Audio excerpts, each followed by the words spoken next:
Indian Scott digging through the past. Crazy tales they uncover fast. History stranger than you think. They'll also talk about wieners in a blink. They'll talk about wieners in a blink. Oddball history. A boom, boom, boom. How. I'm going to keep it. We did it straight up that time.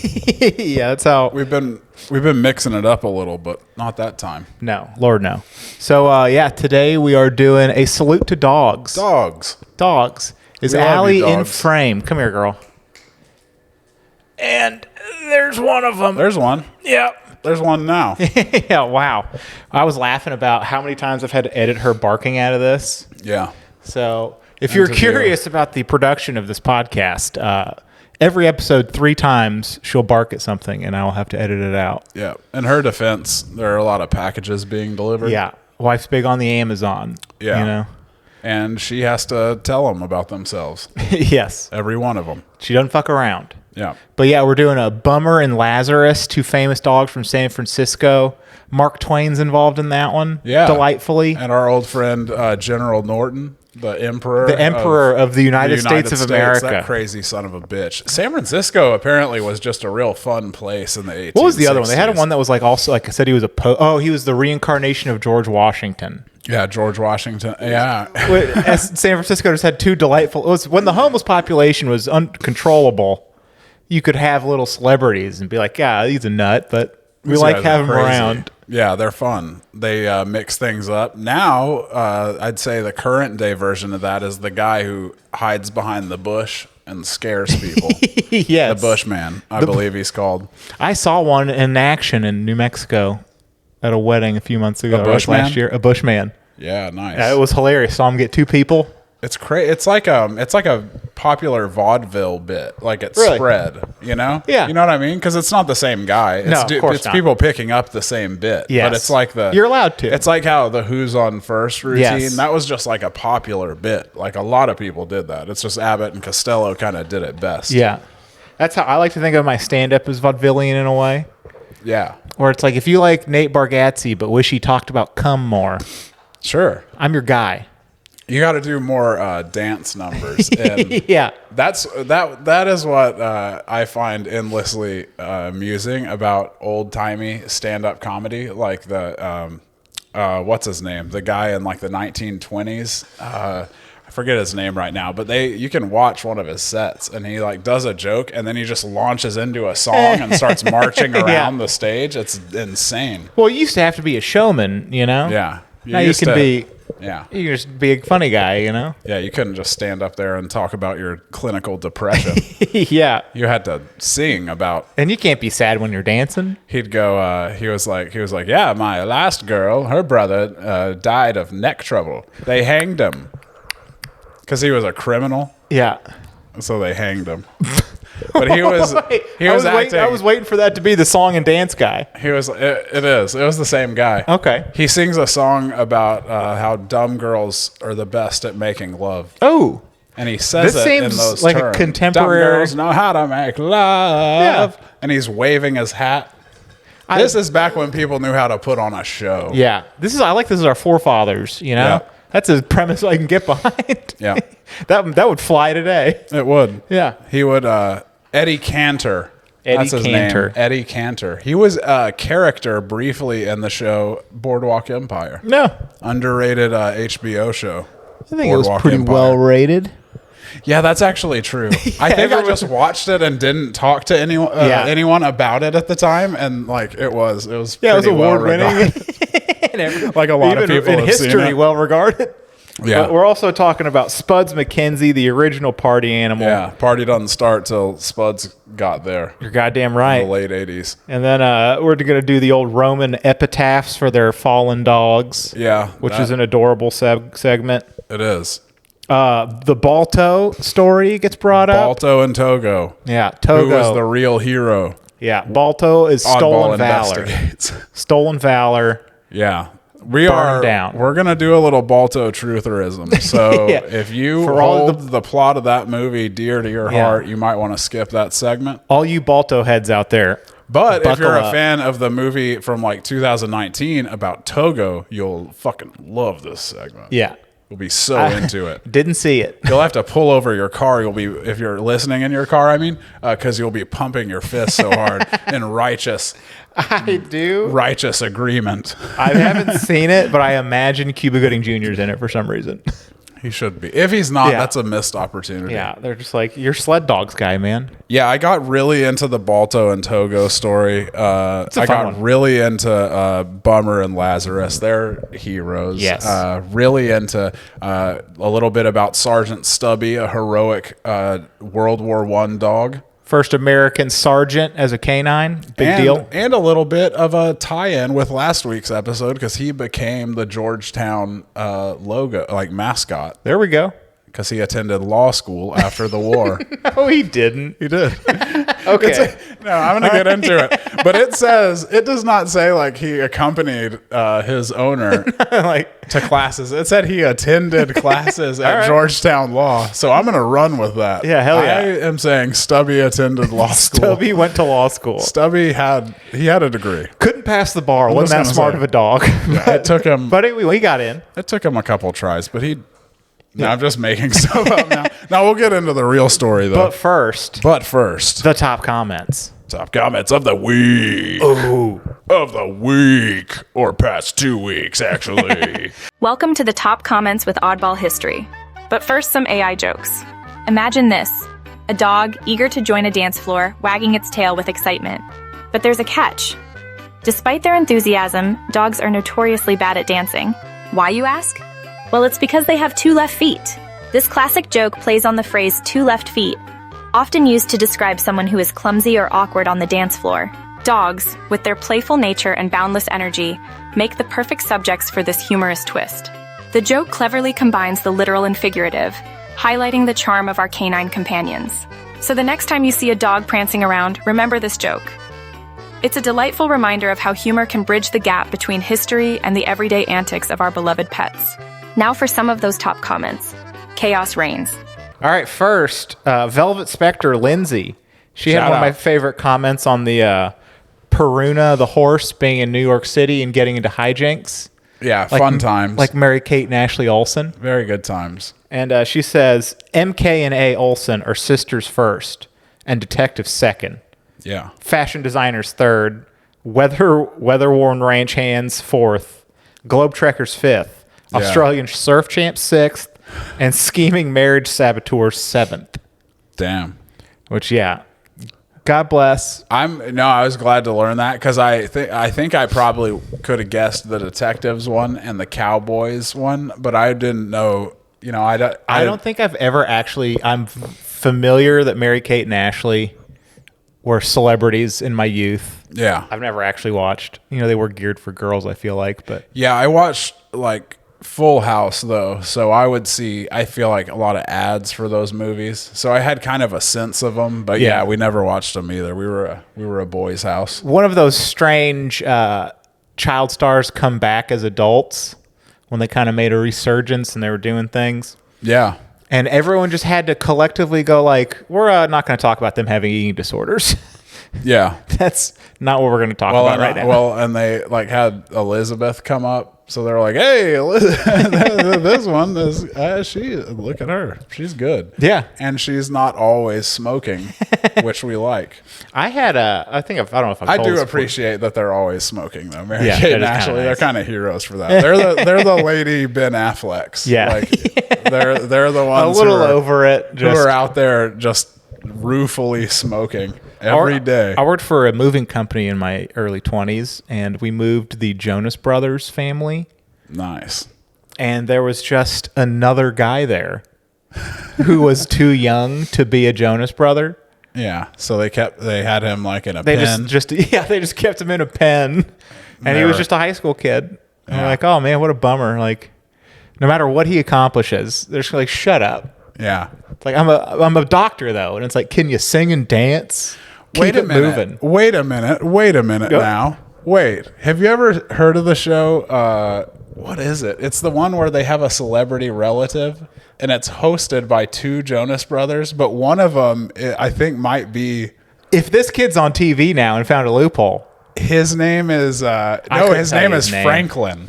Franklin Jonas, and I thought it's funny because he looks like Franklin the puppet from Arrested Development. And I don't think that's been funny to one person I've told it to.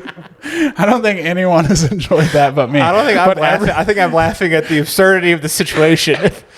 Every time I see the show, I lose my mind. I'm like, he looks exactly like Franklin, and his name is Franklin. I lose my shit, but no, yeah. What do y'all think? Picture. Not getting a lot back. What do y'all think? On that tweet.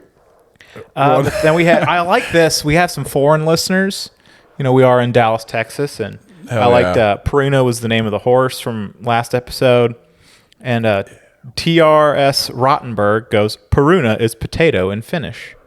Hell yeah. If you look at his profile, clearly a Scandinavian man. Hell yeah. And then here was a funny one. Well, and that that could be the root too, because it was the very alcoholic elixir, which was so it very well could have just vodka. been like it was just vodka. Yeah, it makes you feel nice though. Yeah, makes you feel real good. I had an old man moment. Take that, prohibition. That's what we were saying. This guy on the Adolf Sax and all his wacky sax inventions. The wacky sax. Sax.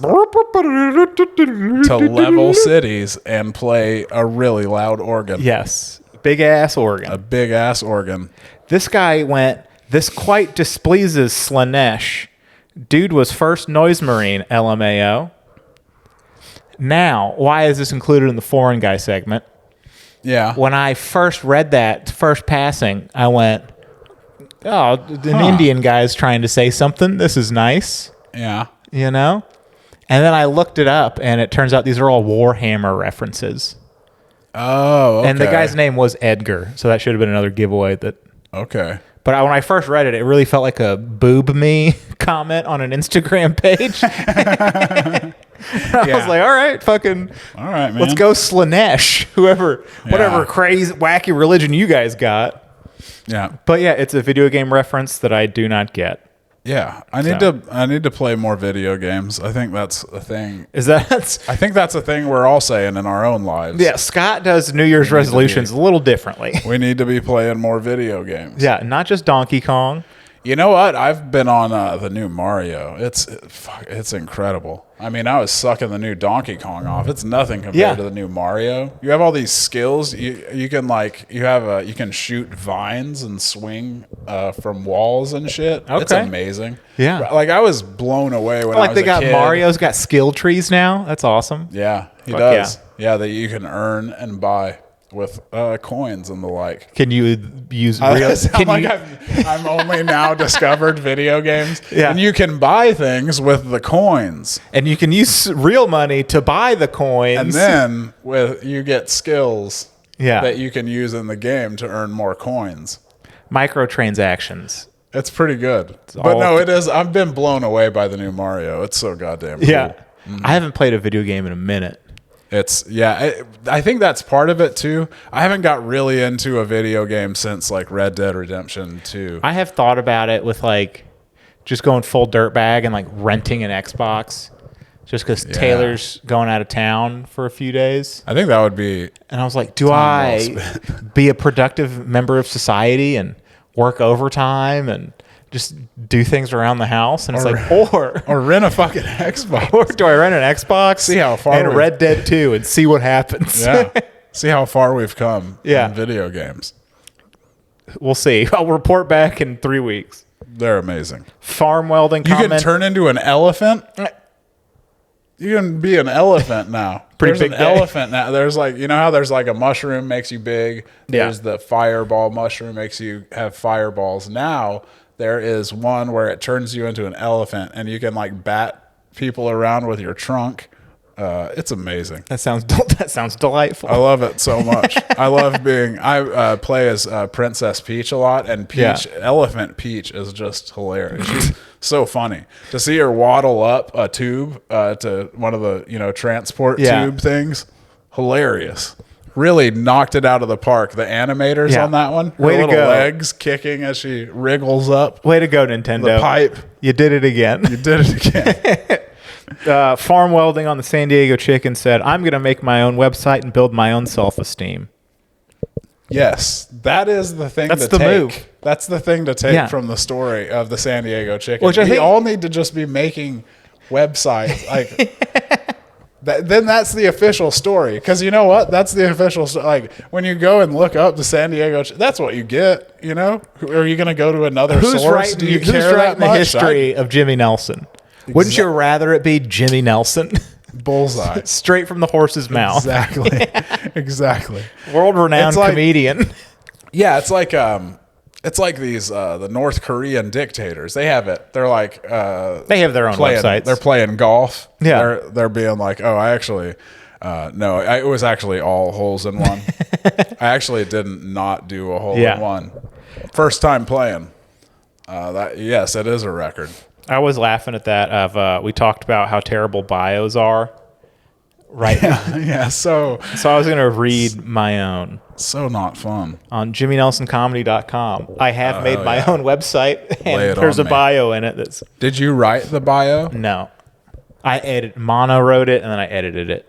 All right. Jimmy has become a rising talent in the growing Texas comedy scene by weaving together personal stories about family, working in the fire service, and growing up. Throughout his show, he effortlessly goes back and forth between light and dark subject matter, but always with a smile. That is so true. It's not bad. I've heard worse, frankly, because it's all true. It's true. You do light subject matter and dark subject matter. Yeah. Nate Bargatze, but I talk about cum. Yeah. There you are. If you need a sales pitch. Let's see. I have a couple more. I'm doing on May 23rd. I'm headlining Film Alley in Terrell, Texas. And nice. Kenny Lee and Ahoma are coming with me. Nice. So Kenny's a rising star in stand-up comedy. His brand of cunning and clean comedy gives everyone something to laugh about. As the winner of 2024's Funniest Stand-Up in Dallas, as well as Funniest Person with a Day Job in 2023. So you're seeing that progressive growth. Yeah. He's serious about the funny business. That's a good line. That is. You've seen him featuring for the Dallas Observer, the State Fair of Texas, and Blue Whale Comedy Festival, as well as opening for people. That's not a bad one. Yeah, not bad at all. Yeah. I've never done the competitions. They always felt silly to me. Especially the Dallas, like the Austin one's good. I don't know if Houston has one, but the Dallas one's never been. Funniest comic in Texas was cool. Back But in that was the day Dallas when one. They did that and at the Addison Improv. Yeah. That was fun. But they were all like, they're bringer shows Yeah. until the last round. Yeah. And then it's especially a bringer show. Yeah, it was like different every year. I think I did it too in Yeah. format. Like one year it was like the first round was just submissions. And Yeah. then, so you're a semifinalist on the first show, which I appreciated because I was like, I didn't advance, and then I was like, but I will take that. Put that on as the my on the opening old credit credit for the next 5 years. Semifinals, funniest comic in That's Texas. right. It rolls Yeah. off the tongue. It makes me sound much better than I am. Let's see. Ahoma is an up-and-coming DFW comedian who prides herself on being able to find the funny in the mundanities of life. Ahoma got her start in March of 2023 and has since performed all over the state of Texas. Ahoma enjoys bringing audiences along as she sorts through dating debacles, college shenanigans, and everyday inconveniences. When not on stage, Ahoma spends her time exploring local happy hours and trying to keep her houseplants alive. Got to have a joke at the end, but it's got to be a safe joke. Yeah. I like that. Yeah. I always thought it would be funny to just straight up lie, but I never knew if that's how legal that is, what you could say. I do that for credits when they announce your name at clubs, where it's I say he won just for laughs. It's I want to say not a he is competition. popularly known as the fifth Beatle and stuff like that. No one's paying Because that's attention. not. Yeah. There's no I don't know. legality to it. I don't think the I don't Beatles think- are coming after you. I think they might. Yeah. I think they might. Litigious bunch. Yeah. I think McCartney. I think he would I think he would find me out, and I think he would come for my ass. Hell yeah. Michael Jackson, rest in peace. Yeah, He would come for Michael you. Jackson. Sony, who owns it now? No one Definitely knows. I like this one on the greasy little fat boy clip about the Chicago Cubs mascot. Yeah. A lady named Linda on YouTube said, "Not funny." And then You're not funny. How about that, Linda? Well, a nice thing. Seems like we've built a little bit of community here. And Owen Schwartz from the Top Rope commented, "Linda is gay." So that showed her. Yeah. Yeah. Owen, if you're listening, Checkmate. Get after it. Go to the old Elvis clips. You have more ladies to yell at. Yeah, definitely. So many. Many Elvis that is fans. That's all the top comments I got for this week. They're a good bunch. Good bunch. Good bunch of comments. Speaking of a good bunch, how about these dogs? these dogs. Can I pet that dog? Remember that clip? We all love that clip. Everyone loves it. What is it? It's like a bear or something. Or it's like, if not friend, why dog shaped? I like that meme a lot. Yeah, Yeah. But first, two of the goodest boys on our list, that's right. Bummer and Lazarus. Bummer and Lazarus, heroes for our time. They were stray dogs. These are street dogs, you know. Street dogs in These San are- Francisco. They were at a time in the 1860s. I didn't realize this, but in the 1860s in American cities, there were just fucking street dogs everywhere. They said it wasn't as bad in San Francisco, but still bad. But in Los Angeles in the 1840s and 50s, there were more dogs than people. Yeah, 2-to-1, as Yeah. a matter of fact, which is a crazy Roving bands of which they've just replaced what's homeless in their city, you know? That's crazy. That's a crazy amount of dogs. It used to be dogs. Now they've just transitioned to people. And so you're just awash in dogs. Every city is. Yeah. So as you can imagine, it's hard. It's hard to be a dog in this ocean of dogs. You know, because they're everywhere. They're enacting measures that are like, we got to clean up this dog. They're capturing and killing a lot of dogs. We literally can't take a step without stepping on a dog. I'm just walking, kicking dogs. I take a stream of dogs to work every morning. I just surf. You just get on it. They kind of go where they want to go. Yeah, exactly. So it's getting hard, but a dog could distinguish himself on the streets by being a good ratter, by killing a lot of rats. Yes. That's so. Which I loved how popular these guys were. Is they kind of Bummer set up shop in front of Martin's bar.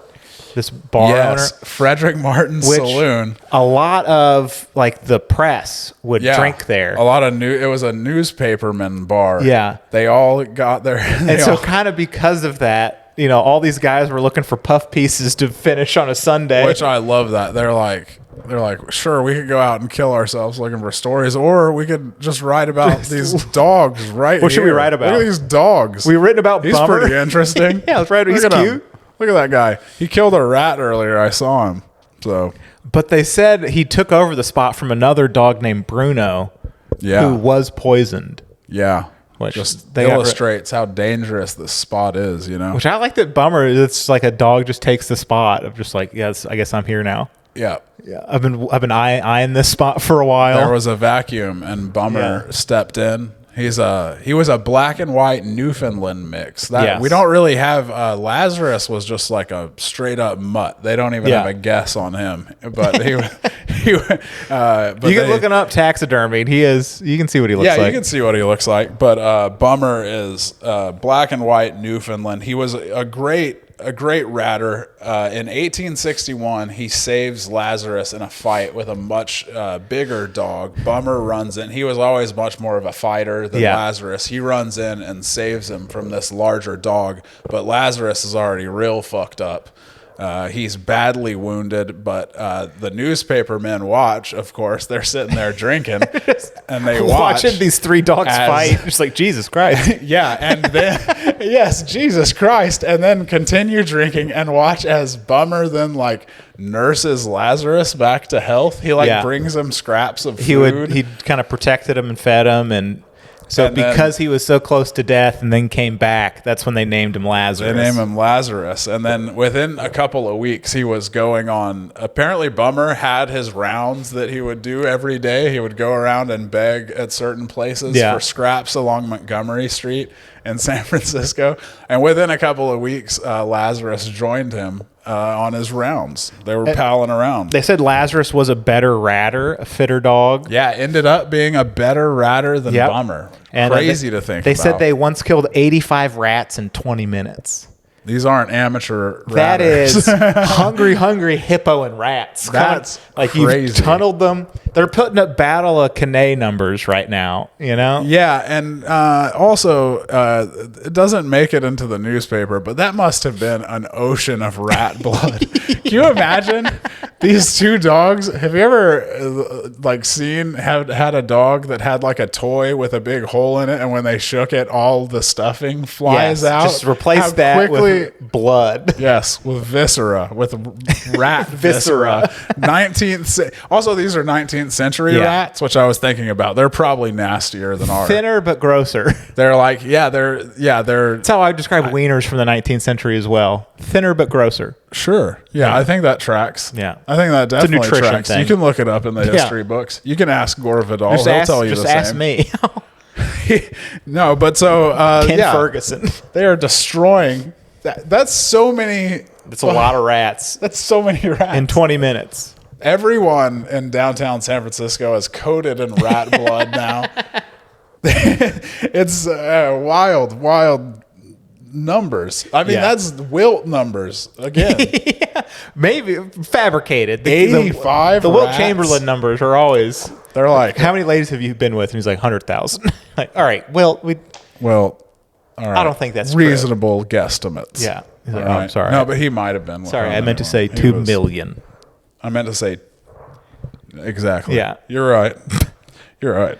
I think. But that's- then Bummer got injured one time, that's right. and Lazarus went off with another dog. That's right. And this made a big splash in the media. Right, because they have their character. Since they're writing about these dogs literally every day, and they're being covered every day in 4 different San Francisco newspapers, which is so goddamn funny. Did you think like the Might Civil I War? point The Civil out, War's the about Civil to- War is going on. Every day, everyone in San Francisco is going down to their newspaper and reading like a new development in the Bummer and Lazarus saga. Yeah. And they're like, wasn't there a Civil War going on? We like to think we're so different. It's like there's, Israel's doing fucked up shit. coulda sworn. Ukraine's gonna lose. There's all the genocide happening in a few spots. And then we're just like, what are you gonna do? It's like, I'm probably gonna scroll on Instagram for a minute or two. And the Watch some newspapers are they're abiding. They're giving them what they want, the people. Yeah. And that is more Bummer and Lazarus news. Since they've been covering them every day, they've given them kind of characters. Bummer's like the down on his luck hobo with a heart of gold kind of guy, and Lazarus is like a fair weather friend. So yeah, they went crazy when Lazarus took off with another dog after Bummer. But he got did hurt. come back. He did when come Bummer back. healed, When he Bummer came healed, back. Yeah. Which they again Fair went weather. crazy for. They were like, Yeah. we told you this one dog was a fair weather friend. And again, everyone was like, again, the Civil War is that still happening? Yeah, Like, we don't know. We're not sure. We're very We'll be far, honest, We're very far away from it. We've assigned every one of our reporters to the stray dog killing rats and going on adventures beat. And this was one of my favorite parts. In 1862, a new dog catcher picked up Lazarus. Fucking idiot. He didn't know how things go down in San Francisco. And so nobody hipped him Yeah. to how shit works here. An angry mob then goes downtown, I love it. demands the release of Lazarus. They say not only do you release Lazarus, but you make it so Lazarus and Bummer are exempt from all these new stray laws and ordinances. And that law was passed. Yeah. This angry mob, like the French have it right. Like angry mobs are effective tools for negotiating. They absolutely are. We've really lowered our angry mob game in America. We have. You And know, I think it's a shame. It's a shame. We got to get it back. yeah. I need to get Matt. I got a parking ticket in Fort Worth. We need to rally for. Yeah, all right. That would be good practice, you know? Yeah. It's like, I don't think it's the most important cause, but I think it would be a good practice Just a good run practice cause. run. Just throw some barricades at stuff. Figure it out, you know? Yeah. It's a skill you build over time. Bring umbrellas. I remember umbrellas being important in one of the protests. Oh, yeah, Scott? Yeah. I want you to dig into that a little more. Honestly, I don't remember many more details. I just remember umbrellas. I don't think you remember the first one. You need an umbrella. Y'all, don't forget a towel. Exactly. Guide. You need an umbrella. I'm telling you. And then remember why. There was Emperor Norton, who this literally was just like a homeless guy that was crazy and got into like a bunch of legal trouble after some failed businesses. And so he declared himself Emperor Norton the First of the United States of America. Yeah. And people were just kind of like, he's not hurting nobody. Like, yeah, it was a time when you could be like an eccentric hobo and be like kind of famous. Yeah. Because they had him in New York too. yeah. Joseph Mitchell would write about him a lot. Yeah. Which he was a nut. But they said Bummer and Lazarus went everywhere with him. No theatrical performance opened in San Francisco from 1855 to 1880 that saw 3 complimentary tickets for the first row of the balcony were not put aside for Bummer and Lazarus and Norton the First. Wow. Yeah. I wish that was more true. You know?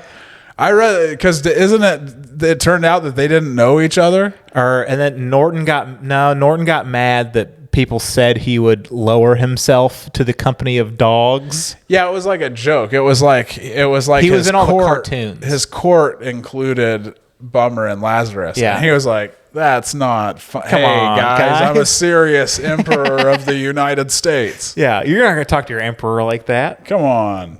But yeah, when I first read that, I was just like skimming, you know, and I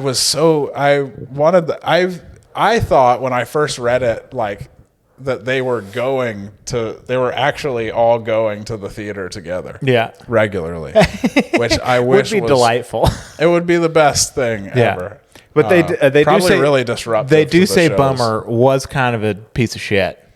Beloved, very good ratter, kind of the leader of the pack, you know, kind heart with Lazarus. Yeah. But would fight any dog that came around that wasn't Lazarus. Yeah. And bit a number of children. He was an angry boy. He was an angry boy. He kept a little vinegar trapped inside him.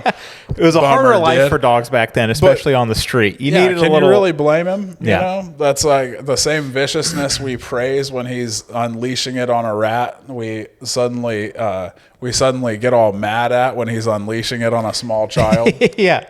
Come on, that's a little crazy. dogs be you a gotta dog. let Bummer be Bummer. Yeah. But yeah, he would attack other dogs. He would fight. Oh, he would kill sheep too. Yeah. He would kill sheep, and he would fight other dogs. And I liked the detail that Lazarus would never fight the other. He would never join in the fights. He would just but encourage with bark barking.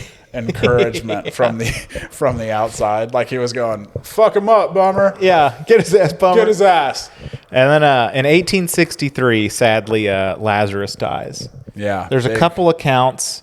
One that he was killed because he bit a kid and somebody came and killed him. And poisoned him. Or he was kicked by a fire horse. Kicked by a fire horse. One of those two happened. Maybe the both. initial account was the fire horse, and contemporary accounts are that he bit a boy and someone poisoned him with rat's bane. Yeah. I wasn't familiar with strychnine. It's all the same. poisoning method. Yeah. It sounds very old fashioned, but Yes. poison meat got him. They fed him poison meat, the no good cowards, and they With all these rats and stray dogs everyone's trying to kill, how much just infected meat was just strewn about the town? just all over the place. You think you'd quit trusting scraps pretty quickly? Yeah, but what if scraps is all you have? It's true. What about then? What about But that? anyway, so Found so- meat? yeah, remember, only eat found meat if it looks really okay. That's a lesson. you wanna take with you. But so yeah, they offered $50 reportedly for information leading to the capture of the poisoner. Yeah. He got Lazarus got there was like a big cartoon about his death in one of the papers that led to there being reports of like this huge funeral for. There's a big procession and everyone came out. Good, a healing moment for the city. Yeah, a good moment. And he was stuffed and taxidermied and was at Martin's bar. Put up behind the bar at Martin's Saloon. Pretty cool. Pretty cool. Place of honor, up there with all the Bud Light neon signs. Bummer is said to have lived a much more subdued life after that. Yeah, he continued on. He took over. He had a little black puppy with him that people wrote about. Mark Twain wrote about him. Kind of just started losing interest in it. But he was kicked by a drunk, Henry Rippey, and died because of those injuries. That son of a bitch. Henry Rippey was arrested to avoid another violent protest. Like, the mob's going to fucking tear this guy apart. And then in prison, on learning of his crime, his cellmate David Popley popped him in the smeller.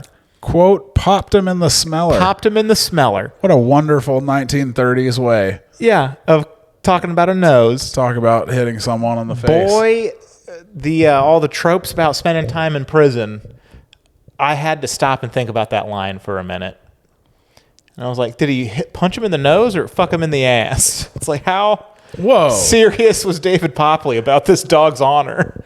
Well, I mean, how could smeller be? Because it smells. Your smeller. Oh, yeah. All right. I don't Your cellar of smell? The smeller? I don't know. I think it's kind of a stretch. That's what they were saying. Oh, in the smeller. Sometimes you got to stretch a smeller out. And I'm like speaking authoritatively. He could have absolutely meant his ass. Yeah. Think about it. David Popley could have been like, I've been misunderstood all these years. Yeah, I fucked him in the ass. Yeah. There's a lot of confusion in the papers about this. I want to set the record straight. It was just my 1930s slang. Yeah. No one could pick up on it. I'm going to read a way too long of thing that Mark Twain wrote about the passing of Bummer. Okay. Just because. Here, speaking of salute to dogs, we have another dog, ladies and gentlemen. Philly Cheese has entered the chat. Hi, Phil. Which his full name is Philip Ezekiel Cheese.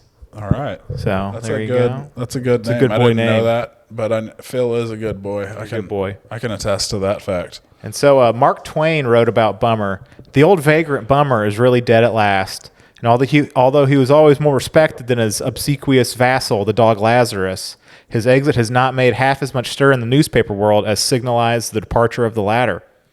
I think it is because he died a natural death, died with friends around him to smooth his pillow and wipe the death damps from his brow, and receive his last words of love and resignation. Because he died full of years and honor and disease and fleas. He was permitted to die a natural death, as I have said, but poor Lazarus died with his boots on, which is to say he lost his life by violence. He gave up the ghost mysteriously, at dead of night, with none to cheer his last moments or soothe his dying pains. So the murdered dog was canonized in the newspapers, his shortcomings excused and his virtues heralded to the world. But his superior, parting with his life in the fullness of time and in the due course of nature, sinks as quietly as might the mangiest cur among us. Well, let him go. In the early days he was courted and caressed, but latterly he has lost his comeliness. His dignity had given place to a want of self-respect, which allowed him to practice mean deceptions to regain for a moment that sympathy and notice which had become necessary to his very existence. And it was evident to all that the dog had had his day. His great popularity was gone forever. In fact, Bummer should have died sooner. There was a time when his death would have left a lasting legacy of fame to his name. Now, however, he will be forgotten in a few days. Bummer's skin is to be stuffed and placed with that of Lazarus. Well, I'll say this, Mark Twain. How many times have you been featured on an episode of Oddball History? 0 times. How many times is Bummer? 1 time. Fuck you, Mark. Suck a dick. Actually, he has been featured on Oddball a little bit before. Yeah, he's come up a few times. He's come up several times. We apologize, Mark Twain's ghost. We meant no harm. Yeah. I love the line of he gave up the ghost mysteriously. I like To say violently dying as giving up the ghost mysteriously. I also like that he was like, this dog that lived outside a bar on the street and killed rats all the time got kind of slovenly there at the end. What are you talking about, man? Yeah, fucking. This is a dog who lived in a layer of rat blood his entire life. And he went out on a pillow with everyone petting him. He was a great dog, but yeah, my man, he was no, he was no movie dog. Fuck no. Speaking of movie dogs, TV movies, Spuds Mackenzie, the original party animal. Yeah. There he is. What a happening dude. There's a super party animal. Yeah. His name is Spuds Mackenzie. A barbecue inside. A barbecue. And a cold Bud Light. Puts him in a party frenzy. He's Spuds Mackenzie, Bud Light's original party animal. Go, Spuds, go! Go, Spuds, go! Go, Spuds, go!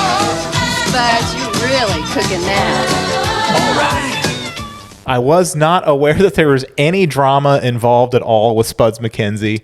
Yeah, I don't remember him so well either. I remember people talked about him all the time when I was a kid, it seemed like, and made references to him. Yeah. But I think I was too young to actually remember the ads.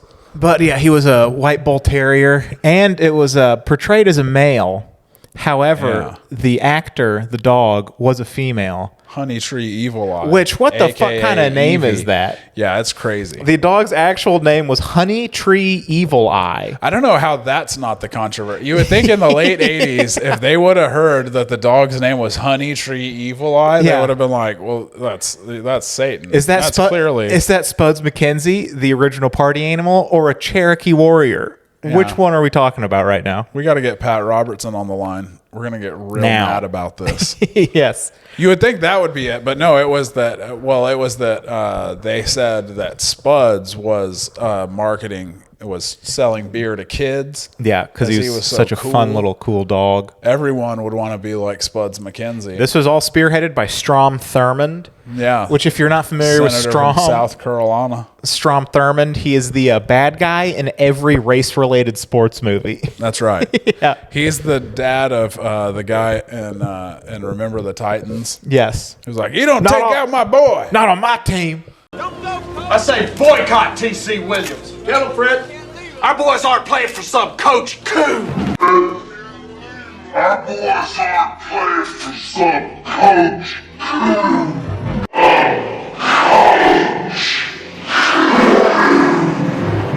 That's Strom Thurmond. That's Strom Thurmond, but he had power. He's that guy's dad, actually.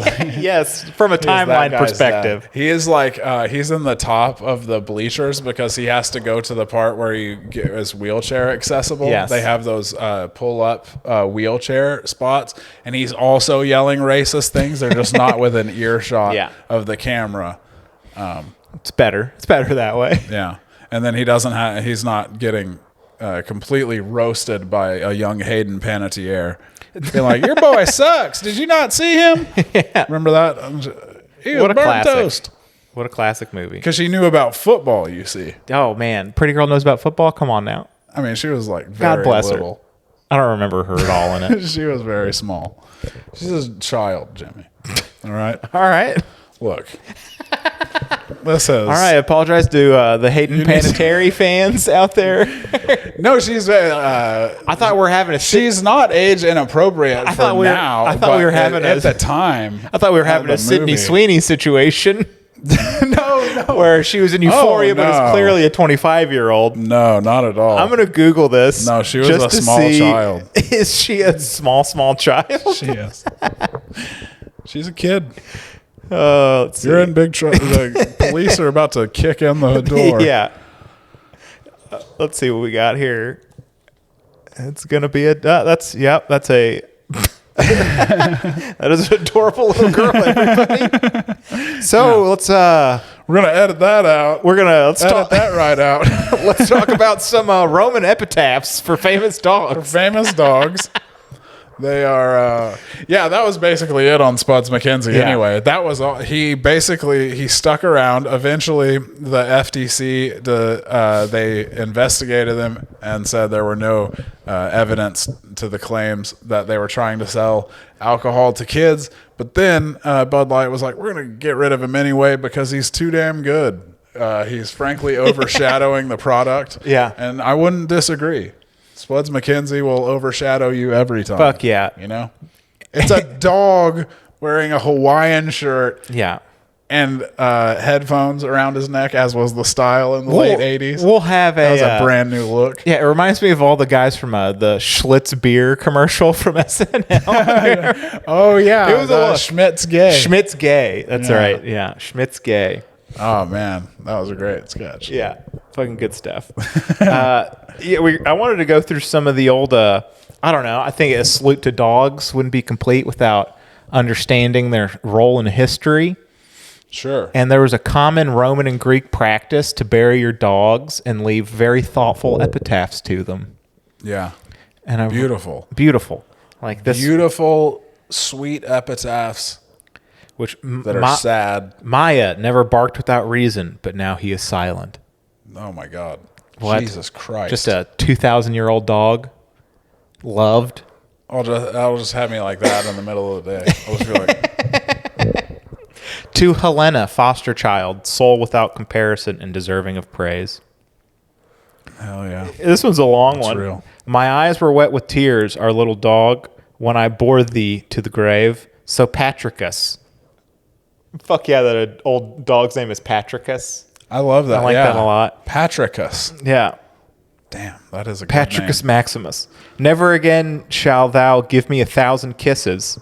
Never canst thou be contentedly in my lap. In sadness I have buried thee, and thou deservest. In a resting place of marble I have put thee for all time by the side of my shade. And the qualities, in thy qualities, sagacious thou wert like a human being. Sagacious, like sage-like? I don't know what sagacious means. Ah, me, what a loved companion we have lost. Yeah, what does sagacious? I don't know. I don't think I know that one. But those were all very sweet, but they've found an old Sumerian text. Having or showing keen mental discernment and good judgment. Yeah. Sagacious. So there you go. Write that down, everybody. You learned a new word today. I thought he meant he was saggy.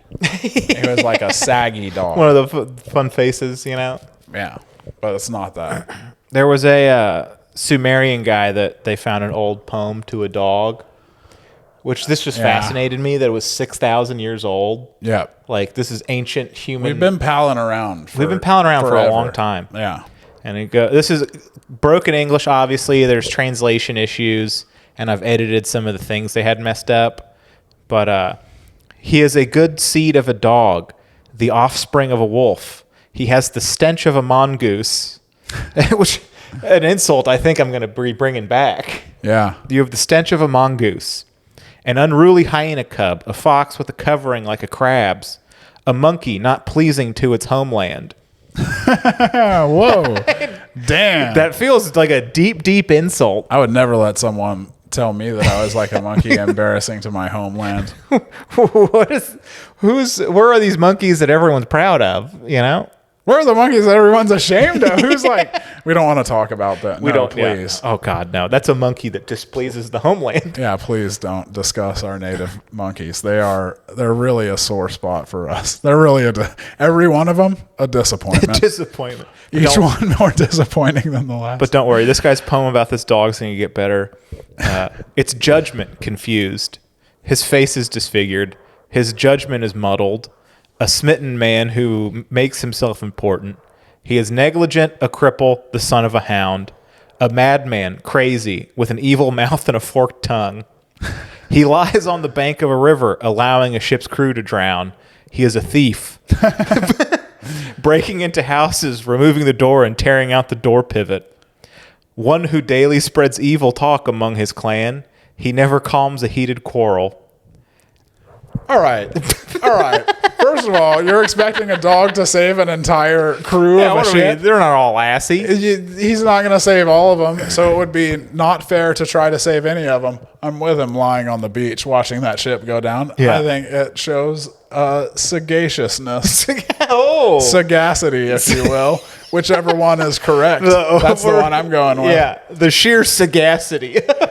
Then was he talking shit about the dog for not being able to like calm disputes? Yes. Between. I do love this where you find asking a lot. It's so rare to like you find only so few like writing doesn't get preserved. It's not Andy Cohen. It's a dog, Yeah. It's Andy not here to professional dispute to settler. navigate your bad feelings. All right, it's a dog. I love it's like 6,000 years ago. There's so few like writings available of day-to-day life. And you kind of get some important political documents and things. Yeah. But just to get a guy going, hey, yo, fuck that dog. Hey, this dog, it was not that good of a dog. This dog wasn't It's a good one. important that this goes down for posterity. Yeah, only 3% of our population's literate. Yeah. I got to get a chisel and a stone About tablet to out. unload on this dog. Just spend all day just chiseling. This Just, dog smells like a mongoose. just ether. Yeah, he's like, I got to start now, or I'm going to forget the mongoose line. I want to make sure that's in there. You can only write so many good roast jokes, and you're like, man, I can only stay hot for so long, Oh, this is another. If you Google Sumerian, I was looking for the poem because I lost it, and it was Sumerian dog thing. They found it like an old bar joke, a Sumerian bar joke. The first known joke. They think the oldest joke. And it's a dog walked into a tavern and said, I can't see a thing. I'll open this one. Yeah. But hilarious. I'm not going to, I don't know the joke. I don't get it, but I think it would be kind of a funny bit to like insist that you did. Like, oh, I get it. Oh, nice. Yeah. Like what's like, the, I can't really explain it. I can't do it right now. You have to know like the back. The big explanation is like it's a joke that was timely and meant something that we just don't understand. Yeah, it was to do something with Sumerian culture that it's gone. Know. We don't get it. But I also a couple of people had like different translations of it, which is like a dog walks into a bar. His eyes do not see anything. He should open them. It's kind of like an old blonde joke. Huh. Like, oh, everywhere I touch, it hurts, doctor. And the doctor goes, your finger's broken. I can't see anything. Open your eyes. It's something there. And then another thing was like, maybe it was like an act out style joke where like one eye was opened and maybe I'll try the other. If you were in a Sumerian tavern and did the eye change thing, you'd fucking hammer. No, I think I get it the way it is. I think I understand it. I think it's no, I don't know. It's really bewildering. It's like a Zen koan. It's like you don't.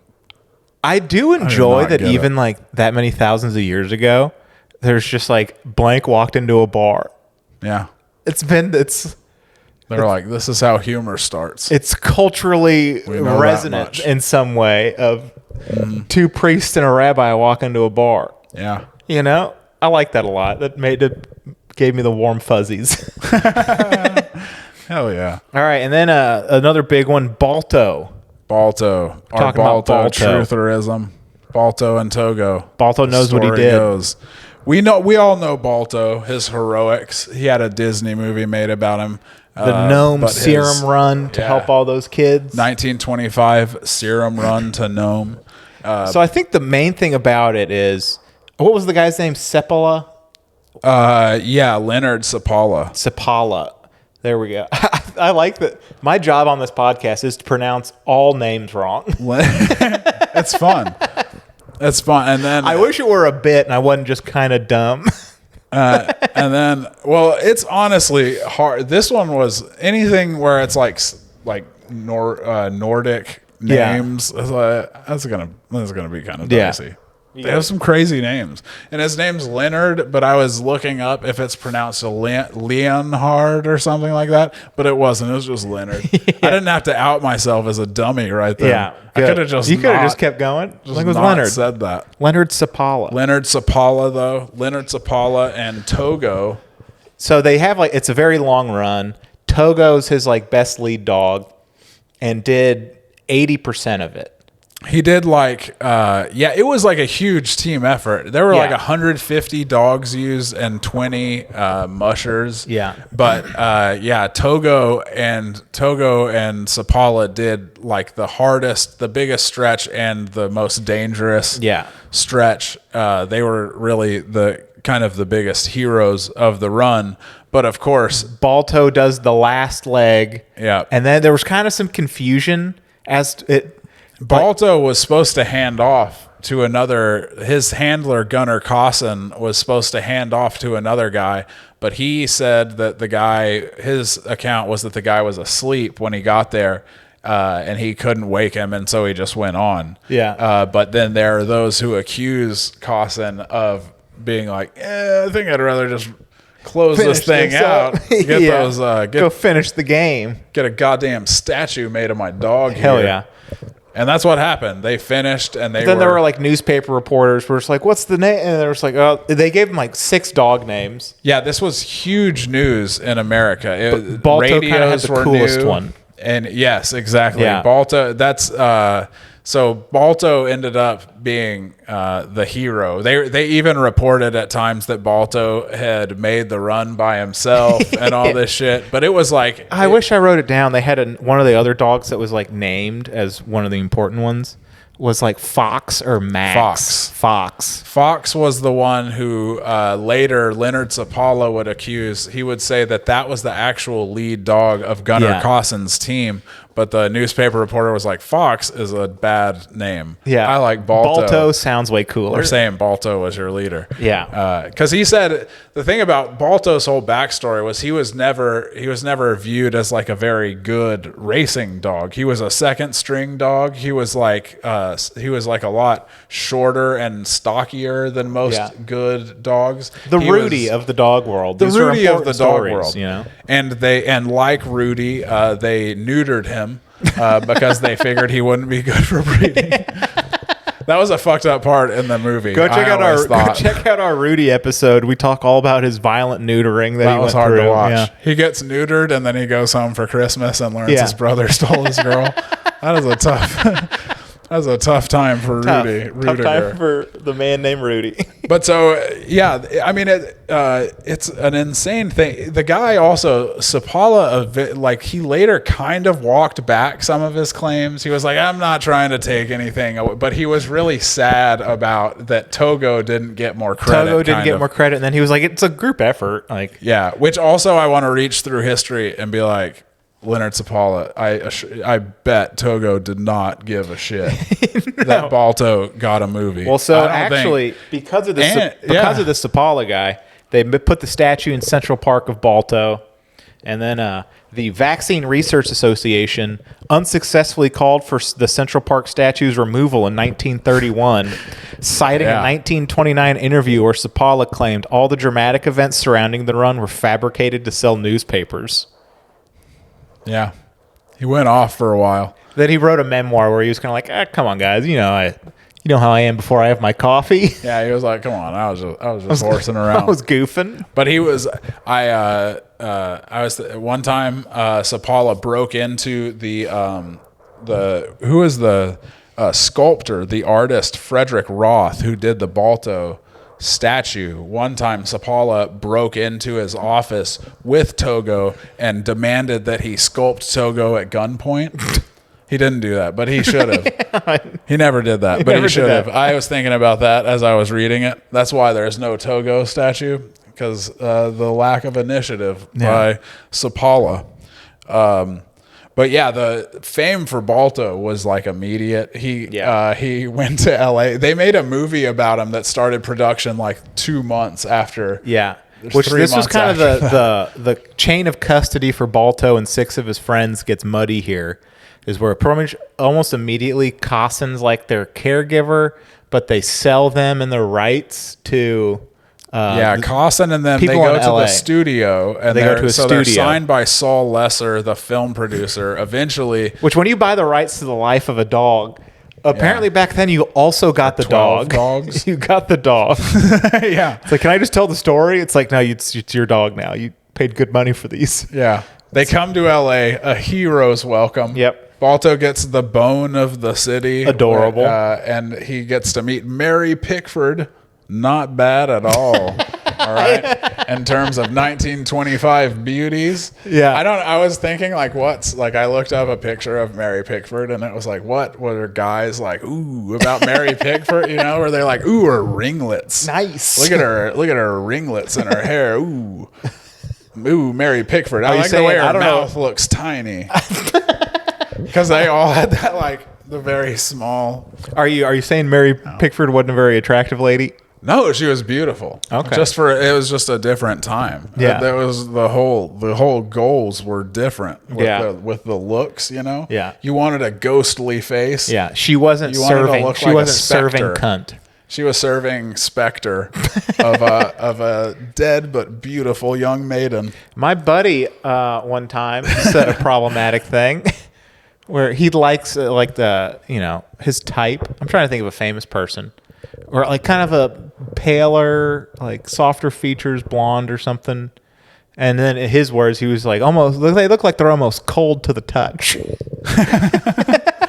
I know exactly what he means. I know exactly that what he- look. I know exactly. Yeah, or like Jameson, I believe it's necrophilia that you're describing right now. It's the one lady from the Desperate Housewives.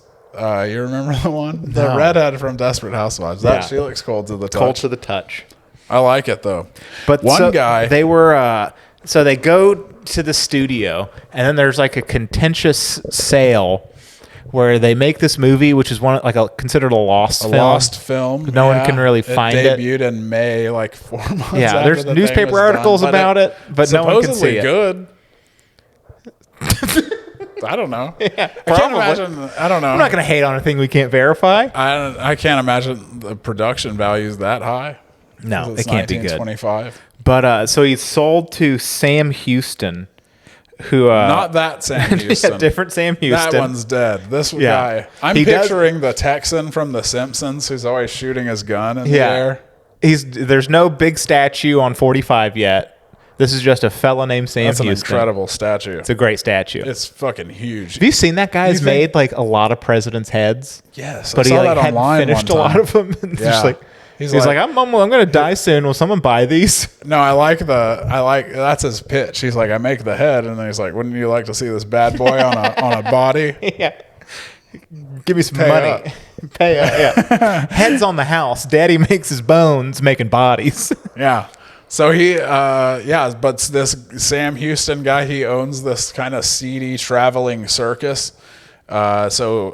He's part of they go on the vaudeville circuit first between the movies and the circus, but then they end up in this really shitty traveling circus / dime museum. Yeah. So they once the fame dies down, they're traveling around a ton. And then it kind of shifts to this dime museum in LA. That was a fun note. It was male only. Yeah. Seems like you just want anyone to go look at stuff. Yeah. For I a don't dime know. museum, the margins can't be that high. Why are we cutting half the people out, Yeah, that's a good point. Yeah. You It would just think seems you would like wanna, bad business you in the would wanna 1930s. open it up. But They would definitely get yelled at for that if they were on like one of those restaurant makeover shows with Gordon Ramsay or Robert Irvine. there's just 7 huskies in Robert- a back room. They're not letting ladies in. They're just like, what is going on here? Robert Irvine. Oh man, that guy. I haven't thought about him. Yeah. That's a weird man. His giant arms. He seems like a sweetheart. He but does. He's like I think that's why he's so captivating. he's really jacked. And for he's very being into an older. man, when you want to cater large events, you got to be on your shit. Okay? That's what I've learned from Robert Irvine. Yeah, and I like. It's doing something.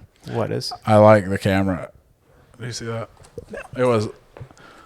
I like when at the beginning of his show when he goes, "Let's get to work." That's what he says. That's what he says. But this guy from Cleveland finds these dogs and goes to this museum. Yeah, and he it's sees them in the squalor. They're living in squalor. Sam Houston's museum. And so he asked what it would cost to buy him, and Sam Houston, being a piece of shit, was like $2,000, which is like $38,000 at the time. Yeah. And some of the dogs have died. There's 6 dogs in Balto. And so he ends up going back to Cleveland, and they negotiate it down to $1,500. Yeah. And they fundraise to bring them to the Cleveland Zoo.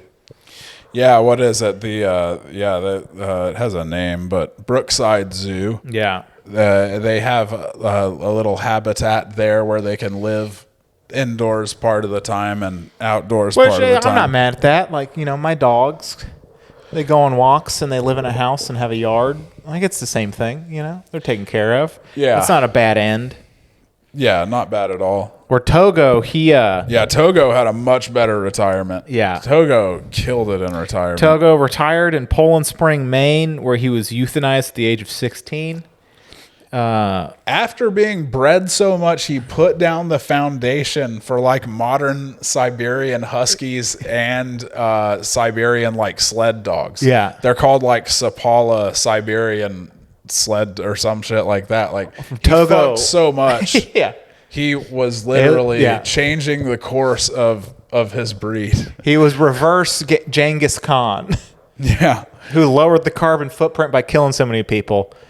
Togo made so many fucking huskies. But both Togo and Genghis Khan loved gnawing on bones. So commonality there. Yeah. And fur coats. Big Every on 'em. depiction of Genghis Khan I've seen, he's been wearing a fur coat and he's vest chewing on a of bone. some sort. But Togo was mounted and is in display at the Shelbourne Museum in Vermont. Yep. He was... and now it got moved to the Iditarod Trail Sled Dog Race Headquarters Museum. What a catchy name. That is a very catchy name. Does that ITS? It doesn't. If it spelled something funny, I'd be happy about that. But it's not. No, it's not. Oh, man. Oh, and then his skin is stuffed, but the Peabody Museum of Natural History at Yale houses his skeletal remains.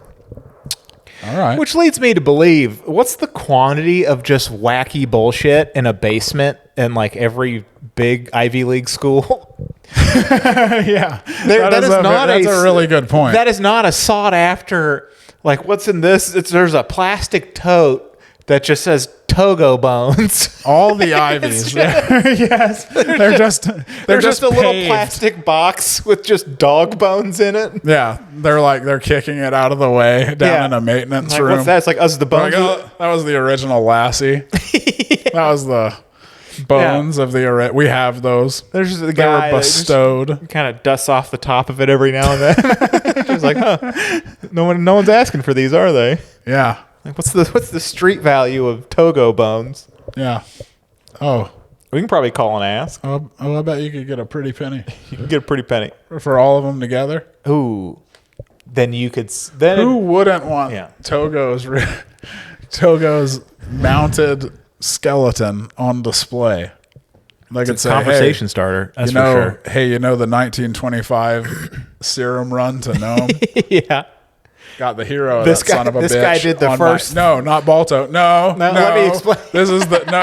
He's not the real. Let me explain it to you. Yeah, this guy did the first 3/4 of it, which was the hardest part. So it's not only a skeleton; it's a conversation piece. So you're not just buying a skeleton.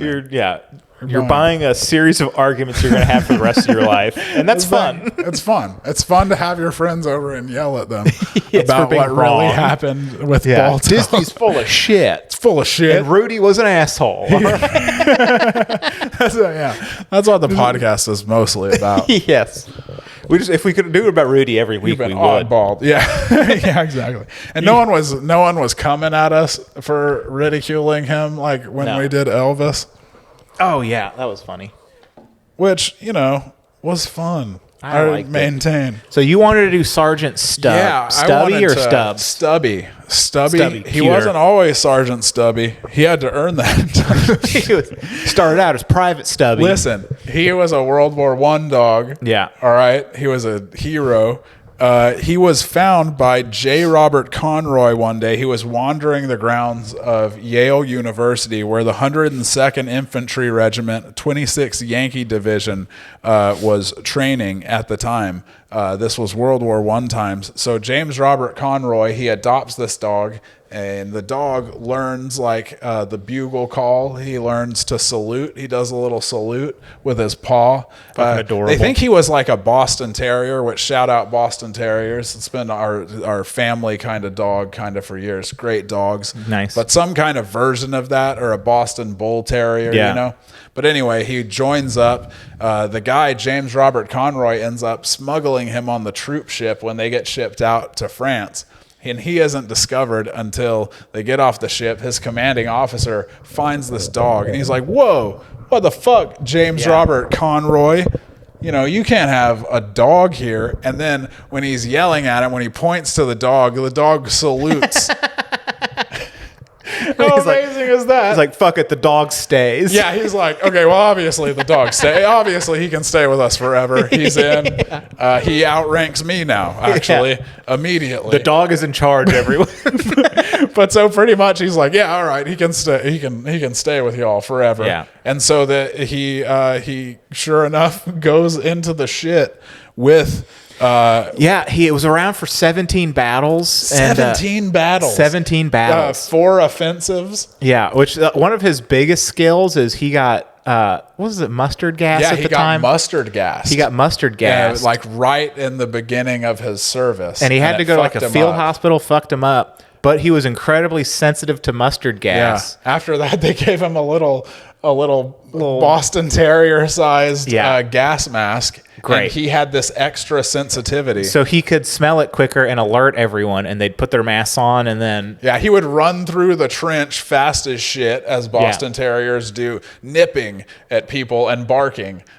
Which mustard gas was coming. I would imagine, they're good at alerting you when you need to be alerted. But yeah, he was great at finding soldiers in no man's land, because a lot of times the smoke would be so thick you couldn't see out into no man's land very far, and he would be able to find various fallen soldiers, and he would go to them and bark until other people could come and take them away.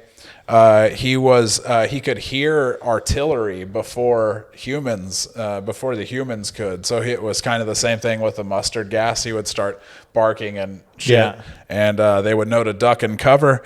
I do you got to wonder how much of everything this guy does, he just barks at you. Yeah, and it's for artillery coming, for mustard gas coming, or there's a dead guy around. He can bark and he can bite, and is he can barking run around. different or? Yes, I guess. Okay, so. sorry, Scott. Yes, no, I'm assuming. Yeah, I'm assuming he is. He's every time the dog barks, context clues. Jesus Christ!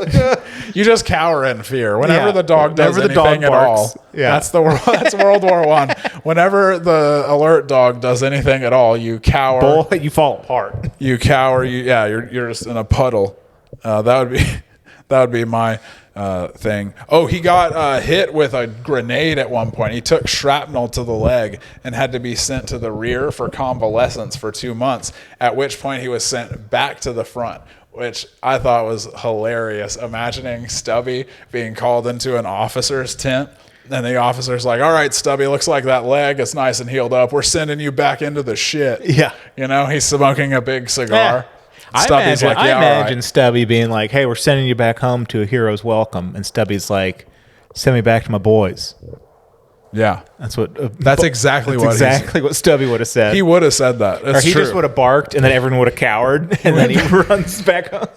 Exactly. He went back to the front.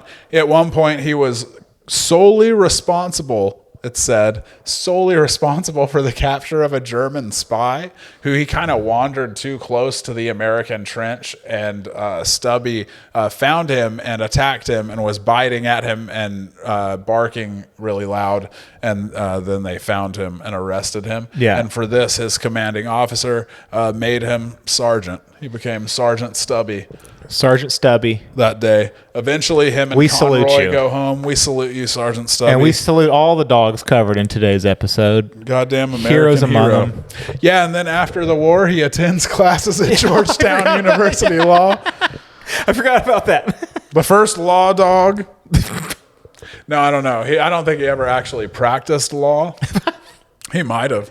Yeah, we're not going to look into it. Probably would have said on his Wikipedia page. But Yeah, if he finished, we would know about it. I don't think it's a fair to assume he didn't. You know, You're not wrong. Maybe I'm being an asshole. maybe he just liked a quiet life. You know. Yeah. Maybe he was like, you know what, that's enough Leave me alone. fanfare for Leave me alone with my books. I won. Yeah. He won a bunch of medals, you know. He Yeah. won a gold medal from the Humane Society. He won 2 Purple Hearts and got a wound strip, Yeah. which I was learning about. I didn't know about Is that for wound. animals or something? It's like about military insignia. But I don't know what's the Yeah. Yeah, I So don't know. Sergeant Stubby, maybe the best boy. goddamn American hero. Yeah. Oh, and then while attending Georgetown Law, became the mascot. Yeah. Which I always wondered about because they're the Hoyas, which Hoyas is like a rock. I don't know. What's their But yet their mascot's a bulldog. nice I was dog, always yeah. like, what's going on here? But Yeah. it's because of Stubby. Yeah. I 'cause of do this- like that you're also looking for a mascot when you're like, Yeah. we got a big rock that we put on the sideline at games. People seem not enthused about. You know what it came from? It came from students, and this is another lost, like, I think this is like, it was like a bit, but they would chant Hoya Saxa, which meant what rocks in Latin at games. That's how Hoyas became their name. But it wasn't just them. It was like a popular chant at the time. Yeah. I don't get it. Oddball history. It's like Much like the Sumerian dog joke. You don't got to get all the of dog can't see a thing, so he'll choose this one. Is that it? them. A dog walks into a tavern. He can't see anything. I'll open this one. I'll open this one. I'll That's open right. this one. We should all open that one. Mm-hmm. But let's see. That's right. My son, 7 months old, got his MMR vaccine early. Shout out. Yeah, because there's a bunch of Mennonites that got measles in West Texas, Oh, and yeah. now my kid's autistic. Oh, no. So it's Well, a give and that's take. unfortunate. It's a give and take. Sure. Yeah. I went to the Arboretum this week. Did you? Different tone of story. Yeah, it was great. I love that Arboretum. I was thinking, though, would it kill him to put up a roller coaster or two? Maybe have some characters running around. I mean, just a getting into mascot or two. hijinks. We don't have to license the big ones. Make Just them something up. for the thrill seekers. Yeah. The adrenaline. No, I'm I kidding. tell you, I was like- love that. I love the Arboretum. It really was beautiful. My It was so brother, fun. we always laugh about this. My brother had one of words you read and you don't hear them spoken for a long time. Yeah. It's like it happens those more are when you're killers. a kid. Yeah. And so his was unique, was unique. Yeah. Because he'd read it in books, and then Unique. finally one day someone was like unique, and he was just like, "Yes, The that is what? how you should say that." Yeah. Like that was a recipe for popcorn reading to be a disaster, yeah. but he got lucky. Yeah. Unique. Mine was arboretum. I said arboretorium. Arboretorium. I added some letters. I actually like that Dexter's more. arboretorium. I think arboretorium is much more fun. It is. I love arboretorium. Maybe arboretorium can be the one that has roller coasters and, and Warner Brothers characters. We're gonna start. If you actually go to the kids section, and Wild West, like simulated Wild West shootouts every hour on the hour. you got to be with your girlfriend though when you go to the kids section, Yeah. just to check because there is they have fun stuff over there. In the Arboretum. I don't think there's any roller coasters, but they got rides and games and. Yeah, it It's is. just kind We of a went over neat there area. during the Christmas time. Oh, nice. Yeah. There's a bunch of They have firemen lots of that stuff going assemble on. that. Oh yeah, That's an overtime gig we yeah. can It's get. like a little town. Yeah. a little. They have that cool German that thing. It's like a Christmas deal. It's like a windmill, but it's I don't know what I'm even trying to describe. You went to the It's Arboretum and you German, had a good and it's time. a- And you Oh, it wish was there great. were more roller coasters. I saw a squirrel that couldn't find what he was looking for. Hilarious. Presumably a nut, but I don't know. Yeah. But he was like just poking his head in the hole, and then he'd like poke his head out and be like, shit. It looked like times I've lost like my debit card around the Yeah. house, and I'm just like, God, where the fuck could it be? fuck. I only use 3 things here. Yeah. I love that. It was a good time. That reminds me. I love that. If we were allowed to smoke weed, I would. Yeah. Alas, I am not. That's But the my best. wife does. We gotta get that rule changed. We do. I think they've changed it in a bunch of places, but my wife smokes, and sometimes I'll catch her. She'll just be in our backyard, like watching the chickens for like 40 minutes. Oh, I bet it's Just like endlessly just fun. giggling. Yeah. Yeah. If you watch any ants, like have you ever seen when two ants cross paths and they kind of bump into each other and like, oh, hi. Like, they like kind of do a little exchange like you would if you were passing someone in a hall and you're kind of like, huh.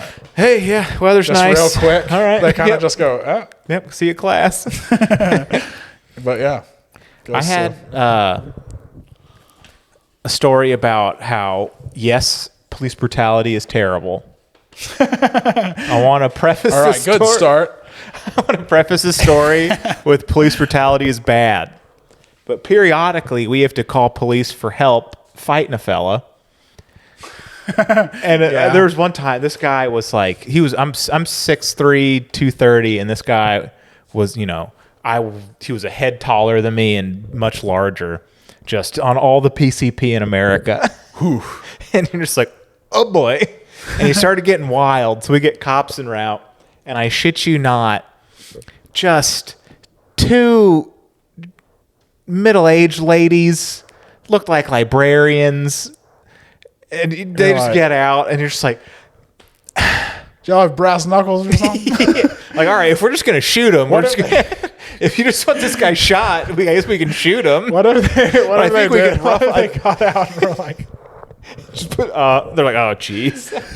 Put a baseball bat out of the trunk. They're like, we know we're undersized. Department gave us these. You're just like, hey, can we? They gave us trench knives, so it's okay. World War I trench knives. I want like a special code where you're like, hey, can you get me a bearded guy with some tattoos that has some disciplinary actions against him? I'm not saying a lot of complaints, but one or two. One or two complaints. I need that guy right now.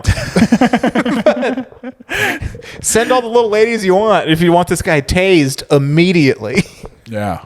But yeah, that was. Is that what happened? Did he get tased? Yeah, he got tased pretty quickly. Yeah. Well, because it was just like I don't feel like a full blown fist fight with two little ladies as my backup. Oh, dude. Tase his ass. Darkly funny. I was watching Worst Ex Ever on Netflix, and it was this poor guy. His ex-wife was just like making his life like him and her and her mom were like gonna kill this guy, and they actually killed his grandma, and they were waiting in the house for him, and he came in and they like hit him with a taser. They're attacking him with shit. They have guns, but it's two small Asian women, all right, and they're beating the shit out of this guy, and eventually he gets one of their like clubs out of their hands, yeah, and he starts fighting back. It's like this melee. Eventually the mom of his ex-wife shoots him with a stun gun, and he goes down. It goes on. He's being threatened. They're demanding that he sign over custody of their kid at gunpoint, and then this guy. But eventually he gets up, and they're squabbling again, and that's when the cops get there. And so they're like, we need everybody to drop fucking everything. They come up there, and they're like, and because he's like an average sized man, and it's two tiny Asian women, and they're all covered in blood. So the cops are like, what's going? And they're like, tell everyone to freeze. And the guy was like, yeah, I don't know why I did it, but I knew that that the mom like had the gun on him. So he was like, I just booked it for one of the bedrooms. And the cop, because took off running, immediately stun gun, and this fucking poor bastard in the interview, he goes, theirs was like really powerful. It was like the first one was like, that was pretty powerful, but the cops, man, they really do. They get good stun guns. I know I have basis for comparison now. We had a fire this week where this car crashed into a house and caught the front of it on fire. So like we had to take some ceiling out, but it wasn't like just the front half of the house. It was a little house too. Yeah. Remember, I'm like walking through the house, and the owner is like there, and he just kind of is panicked. Obviously, it's a stressful situation for him, but he's just we're helping him get stuff out of the way so it doesn't get destroyed. And then he runs out of the back room, and it's just me and him in a kitchen, and he's just like holding a gun. And I was like, fuck's that? And he was like, it was just left out. I was like, well, put it anywhere. I was like, and I just like pointed to a drawer, and he just like put it on top of the stove, and I was just like, put it in a thing. I was like, cops are gonna be here. Don't be running around waving a gun around. Like, yeah. I think that's good advice. That's really solid advice. I think it's like you're panicked. You're now panicked and holding a gun. Yeah. Let's go ahead and change one or both of those. Yeah. But you got any shows coming up? Dude, a solid. Scott, promo a goddamn really. show. No, we do have a standing reservation where we both do backdoor comedy a lot. We talk about it. Yeah, it's I'll a great be at venue. this weekend. That will be before this comes out. Yeah, but this comes out Monday. I'll be doing a fun show Saturday, but I do have a. I have a 325 coming up, but it's on. It's a little bit of ways. I don't know if anyone has where everyone that listens is at, but I will be. I'm headlining in San Antonio on May 10th. I'm headlining in Tyler, Texas on May 22nd, and I'm headlining in Terrell, Texas on May 23rd. So I wish I had more news to tell you. I'll be hosting for Rocky Dale Davis April 25th and 6th in Fort Worth. Very excited. He brings his own feature. I hope it's this guy Connor Larson, who's super funny. Oh yeah. But if you've never seen Rocky Dale Davis, he's huge on Instagram and stuff, and very, very funny and a good hang. So nice. Got a lot of shows. I appreciate in May. I don't fucking Terrell, hometown of Jamie Foxx. Yeah. Right. Fun fact. Yeah. Have you ever done one of those Film Alley shows? I have. Was it any good? It was pretty good. Okay. Yeah. Yeah, it was pretty fun. Yeah. I had heard I've heard changed it. Thing of like, it was like in a bowling alley. Now it's in like a film thing, and it's got like a dedicated room that's better. Yes. Yeah. Yeah, they've changed it like a couple of times, I think, like since I've done it. Because it was on a bowling alley, like on a lane. And then it was when I did it, and so I'm thinking, oh, this is going to be brutal. And then I do it, and it was like in the bar area that's kind of set aside from everything. Like it's its own room. And it was pretty good. Walls were like curtains to make a lot of the room, so it was pretty loud. But other than that, it was good. Yeah. And then I think they moved it back to the bowling alley at a point, and now it's in the theater. Yeah, now it's in like its own theater. So it's the theater. Cool venue, cool spot in Terrell, east of Dallas. I'm excited for it. Yeah. But go to Buc-ee's. On the way? Is there one close? Yeah, there's one like right in across Terrell? the street. Ah, fuck yeah. Mm-hmm. I love the beaver nuggets. I'm still not sure I've ever had beaver They're like nuggets. the cheese puffs. All right. But I bet they're delicious. My wife hates this. Them. My favorite thing is a stale cheese puff. Ah. Like the puffy Cheetos, once they go stale, they're superior. See, I might appreciate that just because it would save waste, the waste of the stale Cheetos, you know, and I wouldn't have to eat them all before getting a new. thing. So no, I prefer it to where like I will open bags of beaver nuggets and then hide them atop things. Yeah, and just leave them open. Yeah, you're like it's like when the whale is killed in Planet Earth and all the different animals eat the different parts of the whale as it falls to the ocean floor. It's just like that. It's just like that, but with cheese puffs instead of a whale. Oh, I didn't do this in top comments, but I was laughing that the Chris Halt, I assume his name's Chris Halt, but he commented that funny thing talking about you being bad at video games. He's he's like, that's age appropriate. Then he said a funny thing about Nintendo, and then he said Hail Satan at the end of the last couple comments, because I always say it at the end. Yeah. And then I responded to it, but I said Hail Satan again, and YouTube removed it. Damn. So you can only say Hail Satan once. You can't then respond to a Hail Satan with a Hail Satan. Yeah. They're like, hey, Puritans. That's enough of that. Y'all tone this down 10%. Yeah. So, but it is appreciated. And we were looking at the Nintendo thing, but you got any closing remarks? I don't know. No. Oh, yesterday I was at PetSmart and there was a lady with her dog in front of me, and the dog was wearing a shirt. It's important to know. And it was one of those dogs that like their whole head looks like a little afro. Yeah. But it was they told the lady that she was like, "Oh, I know what he wants. He wants a treat." And the lady goes, "Ooh, we're actually out of treats." And the dog stood up on its hind legs like it was going, "What the fuck?" Like.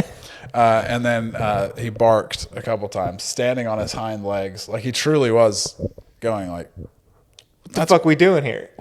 What kind of business is this? Yeah, that you run Go out of crack treats? one open. It's 3:00 in the afternoon. I'm not asking the moon here. Yeah, all right. Reasonable dog stood up, yeah, stood on business. And give the guy a treat. And again, I can't stress enough, he was wearing a shirt. It makes it cuter. It was hilarious. But with that, so shout out him. Shout out that shout dog. Out that guy. Shout out Chris Halt. That's and, right. And we'll see y'all next time. Au revoir. Au revoir. Hail Satan. Indian Scott digging through the past. Crazy tales they uncover fast. History stranger than you think. They'll also talk about wieners in a blink. They'll talk about wieners in a blink. Oddball history.